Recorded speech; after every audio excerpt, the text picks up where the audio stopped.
Aka sizni bilaman, vaqtingiz yo'q. Sizga tayyor patkulch xonadon topib qo'ydim endi aka. Hamma narsalari bilan shuni kelasiz-ku, custom shimingizni olib kelib yashaveradigan xonadon topib qo'ydim. Aka, bu zalni qarang endi chiroyligini. Hamma yo'g'ini remontlarni o'zligi uchun qilishgan. Bu xonadon egalari sotaman deb qilishmagan, o'zim yashayman deb qilgan xonadonga keldik. Aka, bu turgan joyimiz zalni, remontlarni qarang chiroyliligini. Endi kirdik. Mana bu asosiy eshikdan kirishimizga mana bu koridoridan bu tom o'ng qo'lga yursak, o'zini mana razdenniy alohida bu hojatxonasi, narigi tomonda mana o'zini vannaxonasi aka. Bunisi vannaxonasi. Aka, remontlari zo'r, patkulch holatda, hamma sharoitlari bor. Eng asosiysi aka, bu yerda gaz, suv, svetlardan umuman muammo sezmaysiz. Mana bu turgan kuxunnisi qoladi deyishyapti xonadon egalari. Qolganlari kelishilgan holatda bo'ladi.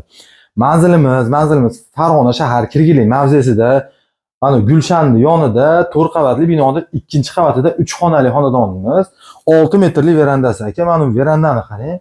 U 2 ga bo'lib, yerda stolni zona qilib o'tiradigan, oilalar bilan o'tiradigan, choy ichib o'tiradigan joy qilib qo'yishibdi. Bunisini ham mana bitta sushilka qilib qo'yishdi endi xonadon egalari. Bunisi ham bitta xona o'zi. Umuman bunisi oshxona aka, mana kirdik. Kirishimizga ham asosiy eshikdan kirishimizga qo'lda bunisida detskiy. Aka, mana detskiyni qarang chiroyliligini. Ikkita mikrovaosi bonus deyishyapti olgan odamga. Xo'p, chiqdik. Bu xonadonimizga chiqishimizga mana bu yerda razdenniy qilib, stroyni shkaflarni qilib qo'yishgan. Bu garderobni qarang aka.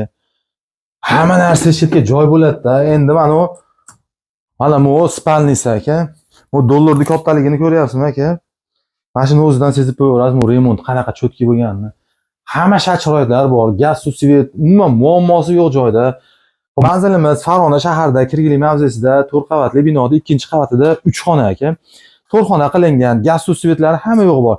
Narxini 35 mingga baholanyapti. Bitta kelib ko'ring aka, narxini arzon qilib tushib beradigan joy bor.